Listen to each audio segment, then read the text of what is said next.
Bonsoir et bienvenue dans Grand Angle. À chaque rentrée scolaire, de nombreux étudiants décident de poursuivre leurs études hors du territoire. En moyenne, chaque année, ils sont 500 jeunes à choisir la Nouvelle-Zélande.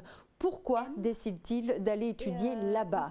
Quelles formations leur sont proposées? Comment font-ils pour s'adapter une fois sur place?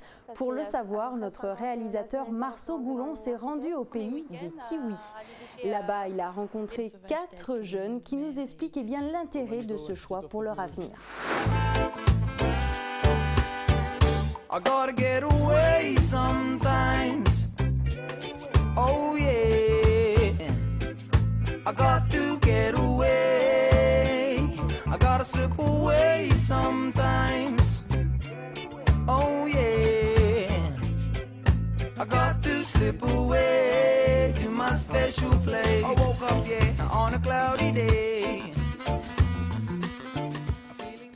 Alors voilà les formations qui sont proposées au sein de Aoraki Polytech et celui que j'étudie, Business and Tourism. Donc moi je suis venu ici parce que le diplôme que je veux avoir ici, il était possible à avoir en Calédonie, dans certains lycées ou même au campus, mais moi j'ai préféré venir ici parce que quand on fait un CV et qu'on le donne à un employeur potentiel, quand il voit sur le CV que tu es bilingue, que ton diplôme tu l'as passé en Nouvelle-Zélande, ça donne forcément une meilleure image de toi et moi c'est ce que je voulais. J'ai choisi la Nouvelle-Zélande tout d'abord parce que c'est un beau pays et je pense que la Nouvelle-Zélande est un des pays en fait, qui a le plus d'influence dans le Pacifique et pour moi c'est l'un des modèles en fait, à tout point de vue, c'est-à-dire économique, au niveau du gouvernement et de l'éducation. Donc c'est pour ça que j'ai choisi la Nouvelle-Zélande. J'ai eu envie de retourner en Nouvelle-Zélande parce que la première fois que j'étais venue, je suis vraiment tombée amoureuse de la ville et du pays. Et donc j'ai vraiment cherché un moyen de pouvoir y retourner, de continuer mes études et de m'immerger dans la culture.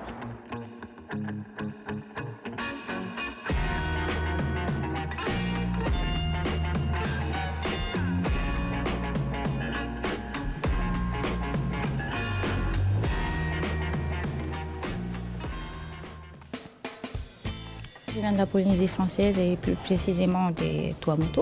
En ce moment, j'étudie à Nelson, une petite ville en fait au nord de l'île du Sud, une petite ville de 40 000 habitants. Il fait très ensoleillé. Durant l'été, la température tourne aux alentours de 20 degrés et en hiver, une température moyenne de 10 degrés avec un minimum de 4 degrés. Ce qui me plaît particulièrement ici à Nelson, c'est le fait que ce soit une petite ville. Donc les gens sont vraiment sympas, très accueillants. Et il y a de beaux paysages surtout. Et l'école dans laquelle j'étudie, NMIT, est très sympa. Les étudiants ils sont sympas et le staff aussi. J'étudie ici depuis 4 jours, au Manukau Institute of Technology. Donc le campus où j'étudie, le MIT, il se trouve à 40 minutes d'Auckland. Je suis ici pour étudier l'anglais et ensuite partir sur des études de business international. Donc derrière moi, mon campus, où j'étudie actuellement un Graduate Diploma en marketing. Je suis à environ 10 minutes de bus de là où j'habite et 20 minutes du centre-ville, donc l'université est assez bien placée. Et donc je suis là pour 1 an et je finis en décembre avant de rentrer en Nouvelle-Calédonie. Je suis originaire de Marais. Alors ici, j'étudie pour un Certificate in International Tourism, Level 4, au Polytech de Timaru. Donc Timaru est situé à l'île du Sud, entre Christchurch et Dunedin. Timaru est une ville portuaire d'environ 30 000 personnes. Avant d'arriver ici, après mes études secondaires, j'ai fait l'université. Ensuite, je suis allée en France pour 3 ans. Je suis revenue en Nouvelle-Calédonie et j'ai commencé à travailler avec l'usine de Santal qui se situe sur Marais. Donc c'est en travaillant sur Tacon que je me suis rendu compte qu'il fallait que je développe des compétences en matière touristique et aussi en anglais. Donc c'est pour cela que je suis venue ici en Nouvelle-Zélande par le biais du consulat Nouvelle-Zélande qui se situe en Nouvelle-Calédonie pour faire justement une formation dans le domaine touristique. La bourse de Nouvelle-Zélande est très généreuse en soi parce qu'elle prend en charge la formation, l'hébergement, la pension complète, et puis les étudiants donc vont toucher une allocation tous les 15 jours. Donc c'est une bourse qui couvre l'ensemble du séjour de l'étudiant. Elle est d'une durée maximale en tant que formation professionnelle d'1 an. Et les étudiants partent à peu près 15 mois, c'est-à-dire 3-4 mois d'anglais qui précèdent la formation professionnelle d'1 an. Donc les formations proposées en Nouvelle-Zélande ne sont généralement pas celles qui sont dispensées en Nouvelle-Calédonie, mais encore une fois, on peut aussi se situer dans des formations continues. Le but de la bourse également, c'est d'aider au développement du pays. Donc, ce sont des formations, des projets professionnels qui vont mener les jeunes sur le marché du travail. J'ai suivi une formation d'hôtesse marin pour pouvoir travailler sur les yachts, les catamarans et les bateaux de croisière. J'ai fait ça pendant 3 ans. Et un jour, j'ai eu envie de changer, en fait, de rester dans le tourisme, mais de changer, en fait, de domaine, c'est-à-dire de pouvoir travailler dans le tourisme, mais à terre. Et j'ai entendu parler de la bourse et j'ai pensé que c'était une opportunité pour moi d'avancer, d'approfondir en fait mes connaissances dans le tourisme en venant ici, en Nouvelle-Zélande. Pour constituer le dossier de demande de bourse, nous demandons donc une lettre de motivation et un CV de préférence en anglais. Il faut également que l'étudiant ait réfléchi à la formation qu'il souhaite faire en Nouvelle-Zélande et nous donner quelques exemples. Et puis, il y a d'autres documents comme les diplômes, comme des lettres de référence et surtout aussi des lettres de soutien. On a des allocations mensuelles en fait grâce à la bourse à niveau de $280 par mois. C'est pas énorme, mais si c'est bien géré, c'est assez pour un étudiant. Ma bourse d'études dure 1 an à peu près et à l'issue de mes études, je devrais retourner en Polynésie pour y travailler pendant au moins 2 ans. Ça fait partie des conditions de la bourse. Nous n'avons pas le droit de travailler en Nouvelle-Zélande. C'est dommage parce que ça aurait fait un peu plus, un plus dans le CV en fait. De pouvoir dire que nous avons travaillé en Nouvelle-Zélande ou que ce soit un petit boulot à mi-temps ou ce genre de choses, ça aurait été un plus dans le CV et un petit peu plus aussi sur le compte en banque. Et c'est bien dommage que nous ne soyons pas autorisés à pouvoir travailler. Personnellement, moi, pour payer l'école, j'ai eu l'aide de mes parents. Et j'aurais pu demander une bourse parce que le territoire calédonien il donne une bourse. Mais la bourse, elle était... Bon, les critères de la bourse, le seul critère, c'est la motivation. Tu as un jury, il te demande une lettre de motivation. Mais le problème, c'est que tu as des obligations avec la bourse et c'est des obligations que je ne voulais pas. Donc moi, j'ai préféré tout prendre en charge moi-même. Je suis partie avec la bourse que propose le consulat néo-zélandais à Nouméa, qui m'a permis de financer mes études pendant 1 an et demi en Nouvelle-Zélande.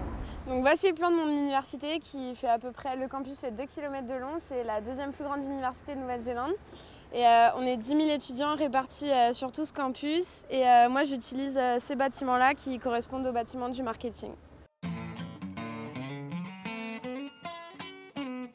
Donc ici on est dans ce qu'on appelle l'espace étudiant. Donc il y a une salle pleine d'ordinateurs où les étudiants viennent faire des recherches et travailler. On a une cafétéria avec des billards et là on a le centre administratif. Donc ici on est dans la bibliothèque de l'université, donc on peut venir étudier, faire nos projets. On peut également réserver des salles pour répéter des présentations orales qu'on a, il y a tout ce qu'il faut, projecteur, micro. Donc on vient souvent ici pour préparer des travaux de groupe. On se trouve en ce moment sur le campus où j'étudie, donc NMIT, Nelson Marlborough Institute of Technology. Derrière moi vous avez la librairie, le bâtiment M. Et ici, c'est le bloc T où je suis à mes cours tous les jours de la semaine.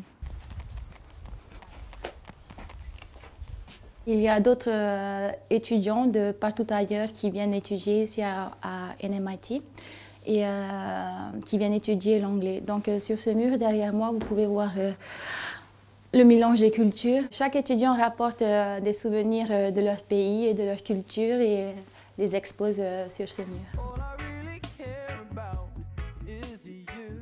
Donc en fait ici à Unitec ils ont mis en place un panneau avec tous les pays du monde parce qu'il y a à peu près 50 nationalités représentées dans l'université et donc chaque étudiant est invité à coller un sticker sur son pays d'origine. Ce qu'il y a de bien dans les campus où il y a des élèves internationaux, c'est qu'on rencontre différentes ethnies. On peut rencontrer des Arabes, des Indiens, des Chinois, des Japonais. Et c'est un cadre qui donne envie d'avancer, ça fait voir de nouvelles choses.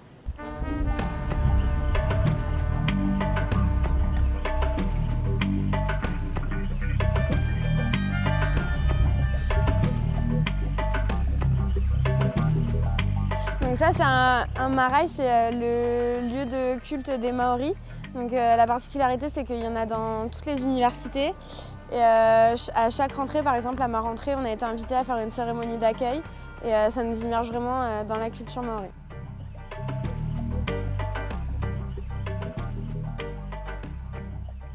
La Nouvelle-Zélande est un pays biculturel, c'est-à-dire qu'elle a deux cultures, donc la culture européenne et la culture maori. Et la culture maori est très bien intégrée en fait à toutes les parties de la société et même l'éducation. Donc vous pouvez voir, vous apercevoir comme sur ce panneau que tout est traduit en maori. Listening, Speaking and Study Skills by Richard Harrison. Published and copyright Oxford University Press 2011. Student's Book. CD1. 1.1. Quand on rentre au campus à la pré-rentrée, il faut savoir qu'il y a un test qui juge ton niveau, enfin notre niveau, et qui leur permet en fait de nous mettre dans des classes où on est sûr que les gens qui seront avec nous, on pourra communiquer avec eux facilement. Même s'ils sont de pays différents, avec des langues différentes, des cultures différentes, on pourra facilement communiquer et apprendre plus vite l'anglais. I speak French. Yeah. I don't know why. Because the French have a colony in the past in too much control. They make war. They make war in. Jeremy, how can I forget you when you've got your cousins before me? This is an example of how the class has come together and bonded in only a few days. The handouts got disorganised and they've all cooperated to get them into the correct order. So this has involved them speaking to each other in English because there's many diverse languages in the class, so the common language is English, and it has provided a bit of entertainment as well. So they will start their listening exercises, hopefully, in a happy mood. Exams. What would be a verb to go with exams? Past. Here is past. And now. Donc si on est obligé d'apprendre l'anglais d'abord pour ensuite poursuivre nos études dans un pays anglo-saxon, c'est déjà pour mieux comprendre les cours après, une fois qu'on a fini le cursus d'anglais. Donc ils te demandent de passer un diplôme qui te met en fait au même niveau qu'un anglais lambda, c'est-à-dire qu'il s'appelle le IELTS. Il te permet en fait de pouvoir continuer tes études dans d'autres universités dans les pays anglo-saxons.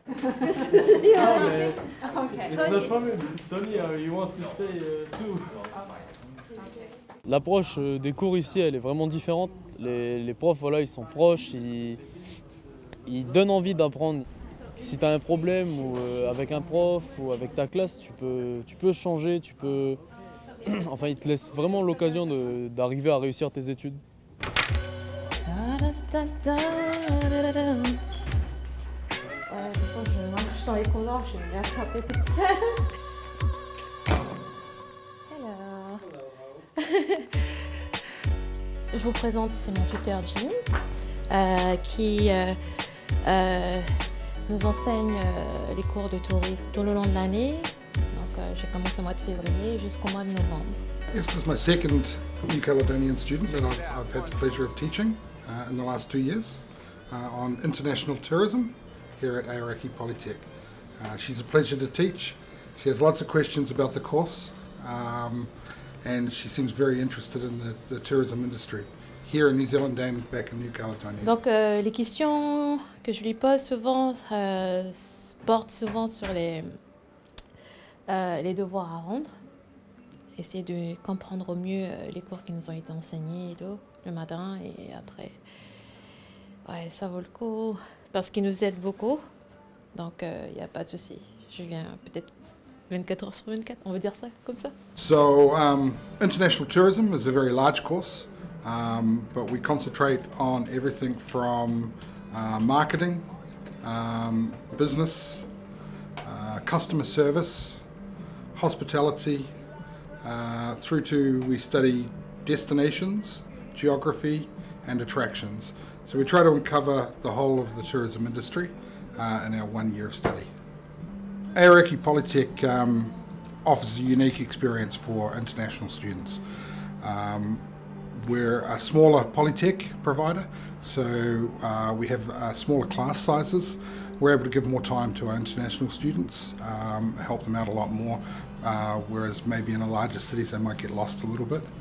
Timaru's a great little town, and Aoraki Polytech's a great little Polytech. Alors mon quotidien en Nouvelle-Zélande, j'ai environ 12 heures de cours par semaine, donc ça me laisse du temps libre que j'utilise 2 fois par semaine. Je travaille dans un magasin de seconde main en tant que bénévole. Et le reste de mon temps libre, j'en profite pour découvrir le pays, partir en week-end parce qu'il y a beaucoup de choses à faire en Nouvelle-Zélande. Et sinon, je sors avec mes amis, on s'amuse et on profite de notre vie étudiante. En semaine, j'ai 6 heures de cours. Donc je commence à 9 h et je finis à 3 h de l'après-midi. Et tout de suite après, je vais faire du sport, je vais courir ou faire de la marche pour pouvoir ensuite rentrer chez moi et commencer à faire mes devoirs. En soirée, c'est dîner en famille avec la famille d'accueil et voilà, c'est à peu près la routine, mon quotidien en tant qu'étudiante. Alors, on se trouve actuellement à l'extérieur du Founders Heritage Park. Alors, c'est un parc en fait où ils y ont installé tous les anciens buildings, tous les anciens bâtiments de la ville. Les bâtiments qui datent des années 1800-1900, ils les ont déménagés ici. Et j'y passe souvent mes week-ends à visiter les bâtiments et surtout à déjeuner. En Nouvelle-Zélande, comme c'est un pays vert, l'île du Sud, on trouve plein de pâturages de moutons. On peut également retrouver aussi des animaux sauvages tels que les lions de mer et les pingouins. Il y a aussi les montagnes, enneigées en hiver, bien sûr. Et je pense que j'irai un jour sur ces montagnes pour aller skier. Ce sont des contrastes qui existent ici en Nouvelle-Zélande et que l'on ne peut pas retrouver en Nouvelle-Calédonie. Et c'est ce qui donne le charme de la Nouvelle-Zélande. Moi, les mauvais côtés, c'était au sein de ma famille d'accueil. J'ai eu quelques petits soucis, pas avec la maman, mais avec ses relations plutôt. Et j'ai eu ce petit problème et j'en ai tout de suite parlé avec Skill Organization qui s'occupe de nous dès qu'on arrive ici en Nouvelle-Zélande. Et ils m'ont trouvé une nouvelle famille d'accueil par la suite et ça s'est bien passé. Et ce que j'aime bien, c'est qu'ils ne nous laissent pas livrer à nous-mêmes. Donc, le gouvernement néo-zélandais délègue la responsabilité du suivi des étudiants à une agence qui est basée à Wellington. Donc, cette agence est en contact régulier avec les boursiers pour s'assurer du bon déroulement de leurs études, de l'hébergement, qui souvent se fait également en famille d'accueil. Et donc, il y a un suivi régulier des étudiants en Nouvelle-Zélande. Ce qui est bien ici, c'est qu'ils mettent à disposition des services tels que le support. Par exemple, quand on a un coup de blues ou quand ça ne va pas, il y a le student support. Donc, on va aller voir Carole, qui s'occupe des étudiants, qui nous supporte dès qu'on a un coup de blues ou n'importe quel problème, elle est là pour nous soutenir. Hello, darling. Hello. So the kinds of support that we offer here through this office are support with disability, illness or injury. So that might be trying to take away barriers for people who perhaps have some disability issues.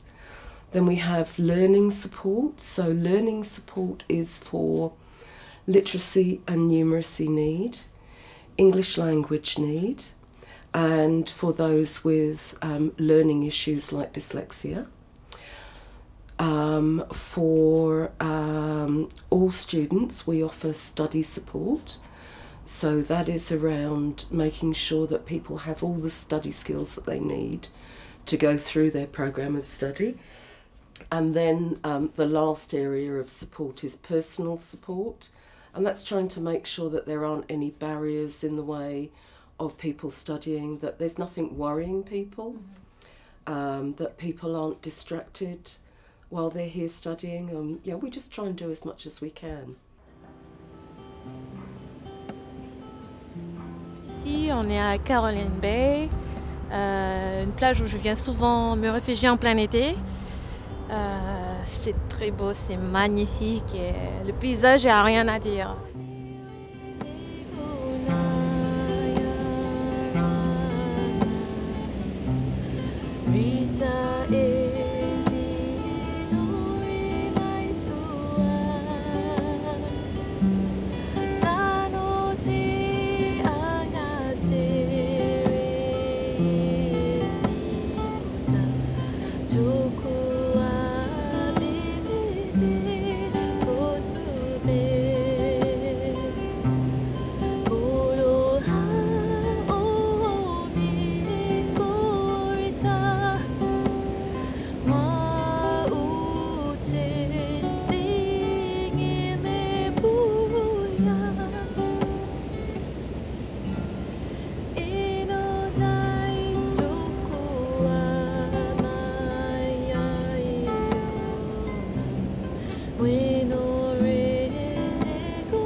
Pour étudier, il n'y a pas que l'Australie, il n'y a pas que le Canada, il n'y a pas que la France.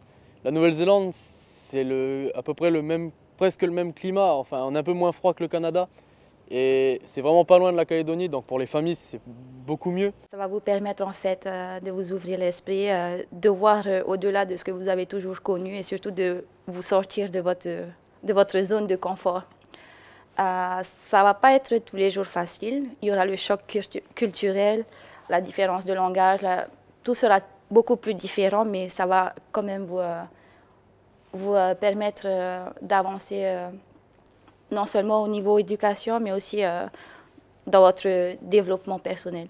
Donc, en conclusion, on peut dire que ce programme de bourse de la Nouvelle-Zélande aide également à la Calédonie pour avoir une meilleure intégration dans la région et également, de ce fait, la Nouvelle-Zélande renforce les relations entre nos deux pays. Pour ma part, je vais revenir, je vais essayer de voir si je peux, pour l'année prochaine, revenir faire mes études ici. Donc, si j'avais un conseil à donner aux futurs étudiants calédoniens, c'est vraiment bouger, partez, sortez de la Calédonie, allez voir ce qui se fait ailleurs. Et notamment en Nouvelle-Zélande, c'est vraiment un pays magnifique où on fait plein de rencontres, il y a des paysages super. Donc vraiment, n'hésitez pas à partir de Calédonie pour aller voir ce qui se passe ailleurs. Voilà, c'est terminé pour aujourd'hui. Merci de nous avoir suivis. On se retrouve prochainement pour un nouveau numéro de Grand Angle. En attendant, n'oubliez pas notre adresse www.nctv.nc si vous voulez en savoir plus. Bonsoir à tous.